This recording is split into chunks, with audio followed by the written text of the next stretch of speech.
It is the agenda for the 21st century you're living in today. For a brave new world where everything that you cherished and held true will no longer exist.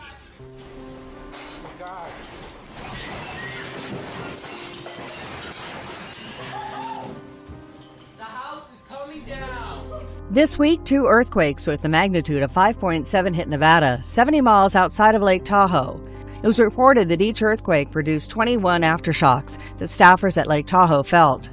Other cities that felt the aftermath of the quakes are Yosemite National Park, Carson City, and the Mammoth Lakes area in California. The last earthquakes hit the same area occurred back in March and April of 2011.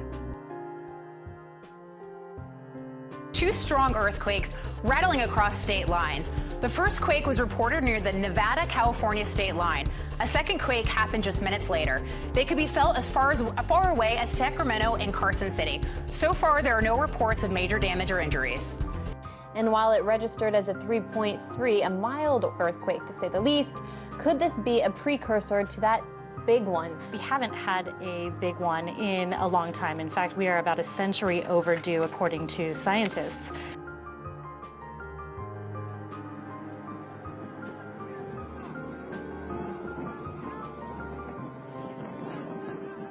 Climate change is being blamed for the deaths of coral in Okinawa in the south of Japan. Japan's ANN television network reports that global warming is killing coral around the southern island of Okinawa. 97% of the coral is gradually turning white and dying. Scientists say that rising water temperatures are gradually killing the coral's source of food. And they say the loss of coral in the sea will break the balance of the ecosystem. Cold weather and bright lights made for a beautiful winter scene in northern China's Inner Mongolia. Those colorful light pillars only happen in winter time. Meteorologists say it needs to be cold, really cold, like 20 degrees below 0 Celsius. And humid. That's when water vapor condenses into ice crystals and catches the city lights.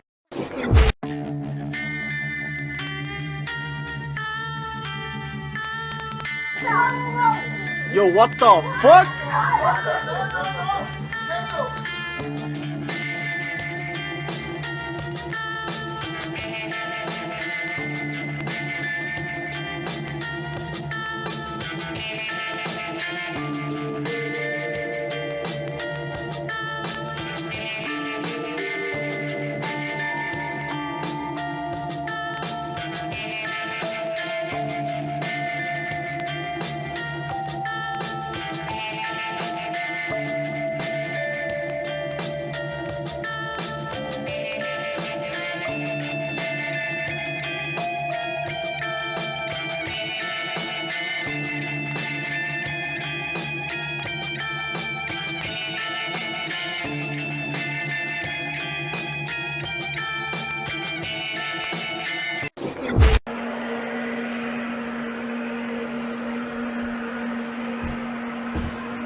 Just been walking through this field and all of a sudden there's a fog bank coming up.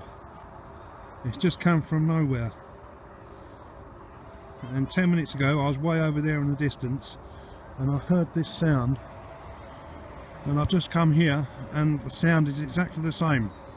I'll just keep quiet and see if you can hear this sound.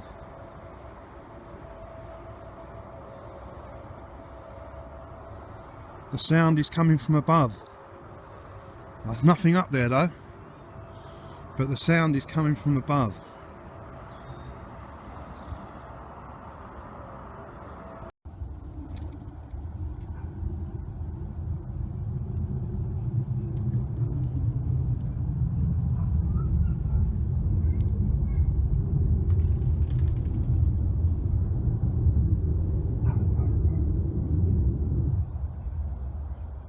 What the fuck? The Ministry of Agriculture, Food and Rural Affairs said the H7N7 strain of bird flu has been found recently in wild bird feces in Sacheon, Gyeongsangnam-do province. The H7N7 strain hit the Netherlands in 2003. At the time, some 80 people contracted the virus. Most of them developed mild respiratory symptoms, but one veterinarian in his 50s died from the infection. However, the health ministry asserts that the H7N7 strain that has been found in Korea this time is low pathogenic and poses no serious threat. On November 17th, the H7N2 strain of avian influenza was detected in wild bird feces in Puan-gun County, Jeollabuk-do province. This strain was also found to be low pathogenic. However, quarantine authorities have launched an in-depth investigation to prepare for a high possibility of the highly pathogenic strain H7N9 entering the country following the detection of the H7 strain in multiple locations. Unlike other types of the H7 strain, the H7N9 strain can cause pneumonia in humans.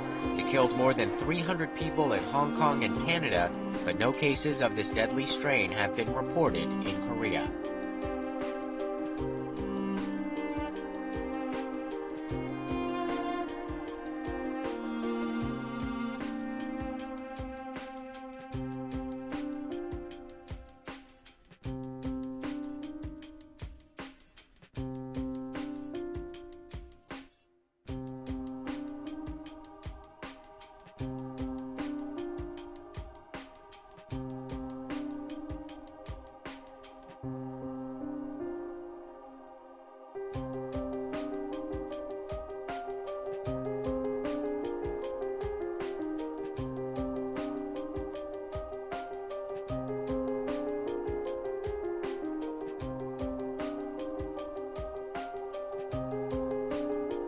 What happened was that a man started running along the highway naked, and quickly police were called in, and that is when they realized that this man had been running, jumping on cars, and you can see right over this way, he jumped on that silver car and started banging his head up against it and actually cracked the windshield there. We're here at Dale Mabry and Spruce. At about 5:36 this morning, we got a call that there was a man in the street who was running around naked, acting irrationally. The car was just coming down Dale Mabry when, as I said, a man came out who was described as being naked, started jumping on the car, jumped on more than one car, banged his head against the car, and as you see the car behind me, there's several cracks in the windshield where he banged his head against the car. There's also some blood on the hood of the car.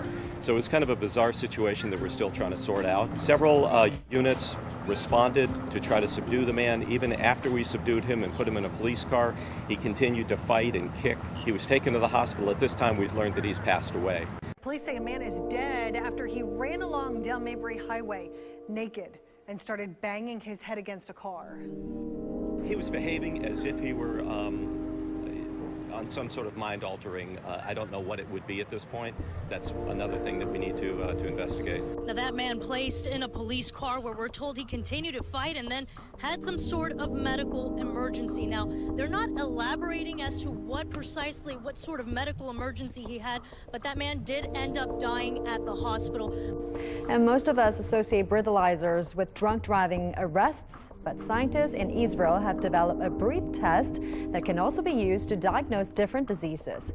Now, the new test can detect medical conditions such as jaundice in babies, lactose intolerance, and ulcers, as well as being able to monitor whether asthma drugs are effective.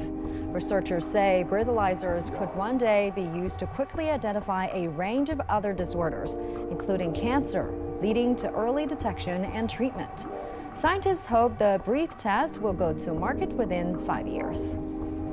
Once it goes into effect January 1st, health insurance plans will be required to cover treatment for people who suffer from opioid addiction.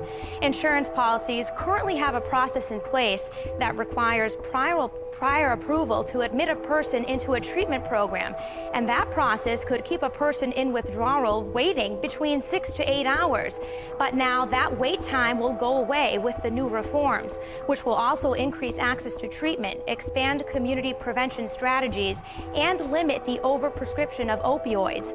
The reforms will also require insurance companies to cover the costs of naloxone. Officials say these new laws will save lives. Now people will have immediate access. They don't have to run into the insurance obstacles. They not only have immediate access, but they have access without insurance interference for a period of 2 weeks for inpatient care, so they can start to get better. Everybody can focus on getting the individual better. The people won't leave while they're waiting in a waiting room and go continue to use and potentially overdose and die. Well, there's a mystery in the waters off Nova Scotia. There is growing concern about thousands of sea creatures washing up dead on their shores. Residents of Plimpton, a small coastal community in Digby County, say they have been finding dead herring on the beach for more than a month, but recently other marine life has started appearing ashore.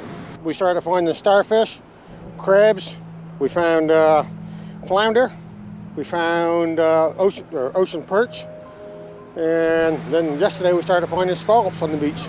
Nice big scallops, and everything's dead. We like to know what's going on.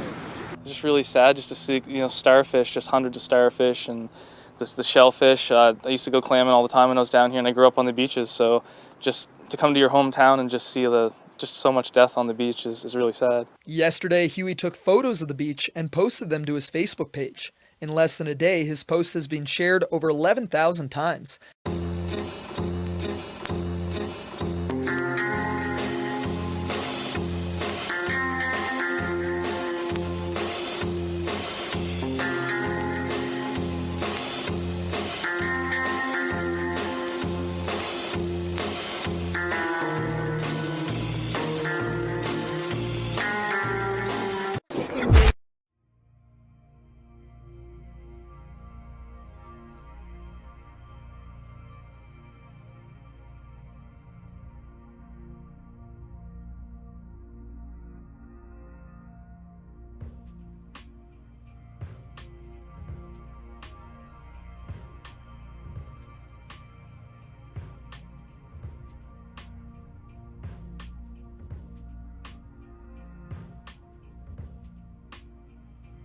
It was a violent and deadly Christmas weekend in Chicago. According to the Chicago Tribune, 61 people were shot in the Windy City over Christmas weekend, and at least 11 people died from their wounds.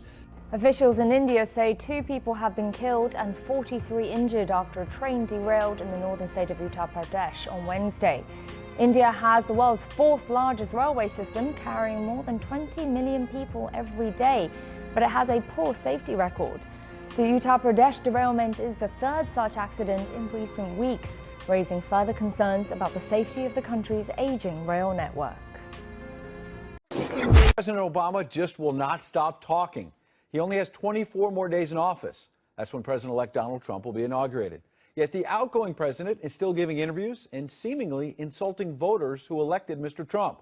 Last night, it was his claim that he would have beaten Mr. Trump if only he could have one more term, slamming the president-elect and Hillary Clinton in one fell swoop, suggesting he would have been a much better candidate than her. But that's not all. Now the president's taking aim not at Trump or Clinton, but at you, especially if you're white and watching tonight in the South.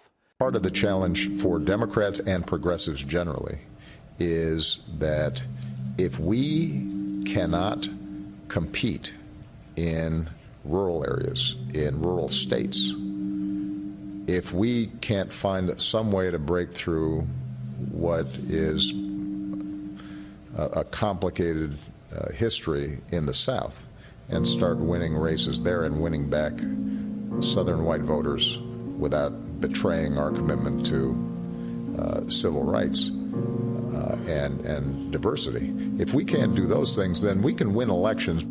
The so-called Ministry of Truth portion of the NDAA. What is that, and what is your problem with it? Well, it's called propaganda. And a little bit of history would be in order right now. And don't forget what Tolstoy said, history would be a wonderful thing if only it were true. Well, this is true.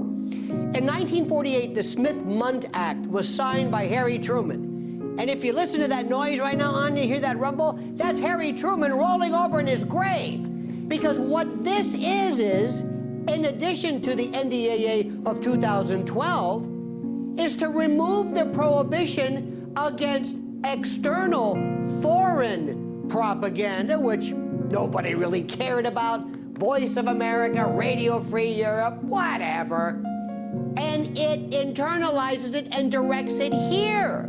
In 2012, the NDAA pretty much changed that. Now, the question we have to ask is, what would be wrong with the State Department or the government basically providing what amounts to absolutely propaganda directed towards American citizens? This country hated that. It was anathema, the notion of that. That's all gone now, because after all, Anya, we're after fake news and we want the truth. Right. It's interesting you say this, Lionel, because it almost sounds to me like, you know, when we talk about traditional warfare, we hear ramping up of a threat, you know, and then we see rights or laws enacted that take civil liberties away. And in this case, we're instead seeing a threat of so-called fake news. And then it becomes a law which, from what I understand, would replace this board with one person appointed by the president who would have control over all of this information. Who is this person? What is, first of all, there is no such thing as fake news. Do you know who determines what fake news is? You and me. What's fake news? Excessive news, fake news, parody? I mean, what is this? Look, this is scary business here. But understand, let's go back again to Harry Truman's time. Do you know the biggest problem they had with having the State Department decide what was propaganda? And the reason why it was absolutely verboten for there to be any kind of directed propaganda? Because they believed in this thing called communist infiltration. Nobody believed the State Department. They said that we're not going to have somebody in the State Department determine what is and isn't the truth. Let me change this. Because a lot of times people figure, well, in an Obama administration, what's the big deal? How about this? Do you want the Trump administration determining what's propaganda, what's the official American statement, and why has this organization supplanted and replaced colleges, the media, the Congress? Why do we need the government, and how do we know when we are being saturated, or dare I say, radiated by the bloom of truth called propaganda? And the problem is, I think you and I are the only people, with the exception of the audience here, America doesn't even care about this. Doesn't care. It figures, what the hell, it's fake. What could go wrong? And the truth, we got to get back. After all, the Russians, you know, they pretty much hacked the election, so we've got to fight back with something. Excuse me, Sparky, this is directed to you and me. This isn't going elsewhere. Why am I being propagandized? I knew you would be passionate about this one, Lionel. We have about 45 seconds left, but I just want to get your take. Do you think we're going to see any other efforts to crack down on so-called fake news, and what will the real effect of that be? Absolutely. Look around the world. Countries are doing it. Remember, Europe, the UK, that's a beta test for this. You're going to see legislation. You're going to see UN charters. You're going to have all kinds of people clamoring for this, when in fact, nobody has ever figured out what fake news is. And when you have the threat of nuclear conflagration based upon members who read fake news incorrectly and go on and tweet about it, that just fuels this incredible fire of a sheeple population who's going to just say, that's terrific. That was a seal, of course, and not a sheep, but it doesn't matter. It's this pliant patellar obeisance that drives me nuts.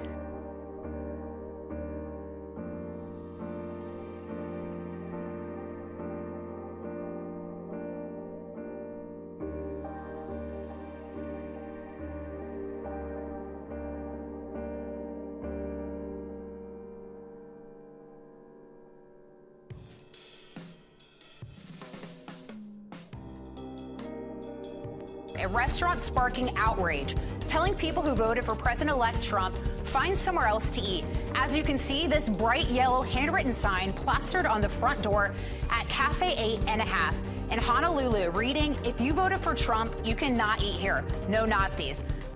Tonight, Israel announced plans to build hundreds of new settlement units in East Jerusalem in defiance of a UN vote calling them illegal, and sharpened attacks on the U.S., accusing the White House of orchestrating the vote. It's deeply, deeply disappointing to the state of Israel. As President Obama deals with the fallout, new questions about the world he is leaving to his successor, something he reflected on in his last press conference. There are places around the world where horrible things are happening, and because of my office, because I'm President of the United States, I feel responsible. Take Syria. After calling for President Assad's ouster 6 years ago, the civil war rages on. A political vacuum in Syria and neighboring Iraq paved the way for ISIS to rise. What were the coalition forces saying in the beginning? They were saying, we will fight against the terrorist organization Daesh until the end. In fact, they were accusing us of supporting Daesh. Now they've all disappeared. On the contrary, they give support to terrorist groups including Daesh, YPG, PYD. It's very clear. We have confirmed evidence with pictures, photos, and videos. The U.S. State Department on Tuesday rejected the accusations as ludicrous. Spokesperson Mark Toner says the claim is baseless, and Erdogan has made the same accusation in the past. On the visit to Pakistan in November, Erdogan said the West stands by Daesh or ISIL, and the Turkish president says the terrorist group's weapons are Western-made. We will also work to keep our country safe from terrorism. We've seen Islamic terror attacks from Paris to Belgium to Orlando to San Bernardino to the World Trade Center. To the World Trade Center. Think of that. One attack after another after another. So let me state this as clearly as it can be stated.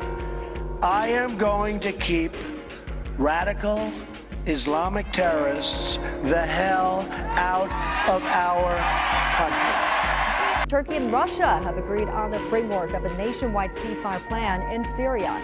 The plan aims to extend the ceasefire deal in Aleppo to the whole country. The ceasefire, which does not apply to terrorist groups, will take effect from midnight. Turkish state media reports that if the plan succeeds, the regime of Syrian President Bashar al-Assad and the opposition are expected to start peace talks in Astana, Kazakhstan. Security is getting beefed up in Germany ahead of the new year. The recent Berlin truck attack has several major cities taking extra security precautions for New Year celebrations. Hamburg police will have more mobile police stations for rapid response, and officers will wear high-visibility yellow vests so they can be found quickly. We all want to help one another. Human beings are like that. We want to live by each other's happiness, not by each other's misery. We don't want to hate and despise one another.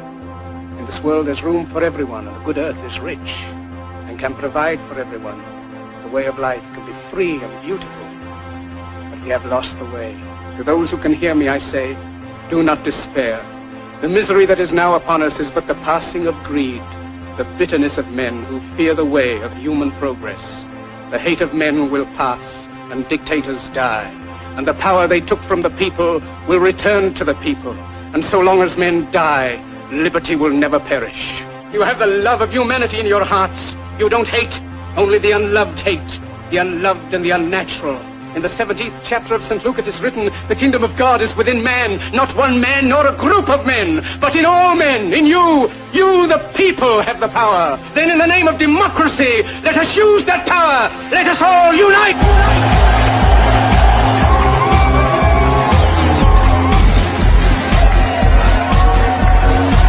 And in time of domestic crisis, men of goodwill and generosity should be able to unite regardless of party or politics.